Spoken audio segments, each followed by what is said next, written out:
While 100 million people watched the Super Bowl, he spent 3 hours learning Mandarin. Now he works in Shanghai. They're still arguing about the halftime show. You know that coworker who goes mysteriously quiet every Monday when everyone's replaying the game? Well, your office is having a 45-minute autopsy of a fourth-quarter call. Yeah, they're not clueless. They're strategically disconnected. See, behavioral scientists have a term for this: selective cultural participation. And here's what nobody tells you. These people aren't antisocial. They're playing a completely different game with their 267 hours. Research from the Bureau of Labor Statistics shows the average NFL fan invests 11 hours per week during football season. That's 176 hours per season, or a full month of work hours spent watching other people work. Dr. Daniel Kahneman, Nobel Prize winner in economics, studied time use satisfaction. His finding: people consistently overestimate the happiness they get from spectator activities and underestimate the satisfaction from skill-building activities. There's a guy who's never watched a football game. He's learned 4 languages in the time his friends learned 4 team rosters. Think of football fans like investors in a stock they can't control. Non-watchers are investing in stocks where they're the CEO. When you don't watch football, you're not rejecting community. You're choosing different ROI on your attention. Here's the economic reality. Average game is 3 hours and 12 minutes, but there's only 11 minutes of actual gameplay. That means you're watching 181 minutes of replays, commercials, and commentary to see 11 minutes of action. It's like buying a $60 steak and getting a bite of meat surrounded by 30 minutes of someone describing the steak to you while showing you ads for trucks. Research from the American Time Use Survey shows non-watchers redirect those hours into 3 categories: skill development, social connection without a mediating activity, and creative projects. They're not doing nothing, they're doing different something. The average fantasy football player spends 6.9 hours per week managing a fake team. Actual NFL coaches, they work 100 hours per week. One gets paid millions. Guess which one? Here's the psychological insight. People who don't watch football aren't less connected. They're differently connected. While football fans bond over shared spectatorship, non-watchers bond over shared creation or experience. The difference: active participation versus passive consumption. Dr. Mihaly Csikszentmihalyi, who pioneered flow state research, found that people report 60% higher life satisfaction from activities where they're participants versus spectators. Not because watching is bad, but because creating activates different neural reward systems. Plus, here's what the data shows. Most football conversations follow a script.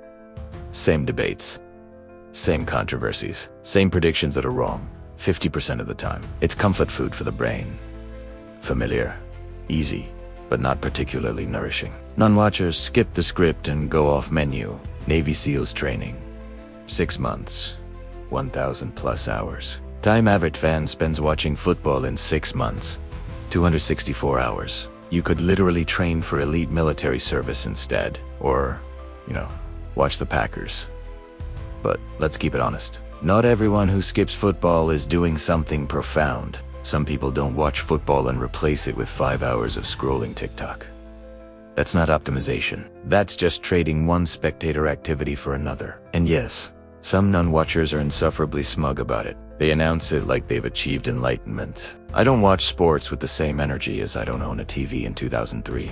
Dr. Roy Baumeister's research on belonging shows that shared rituals create genuine bonds. If football brings you joy and connection, that's valuable. But if you're only watching because it's Sunday, and that's what everyone does, that's autopilot, not community.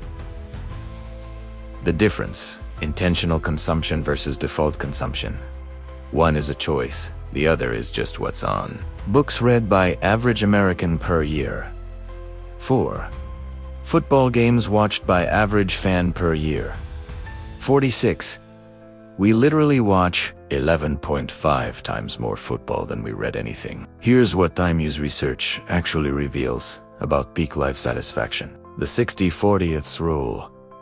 60% of your leisure time should be active, creating, building, playing, connecting.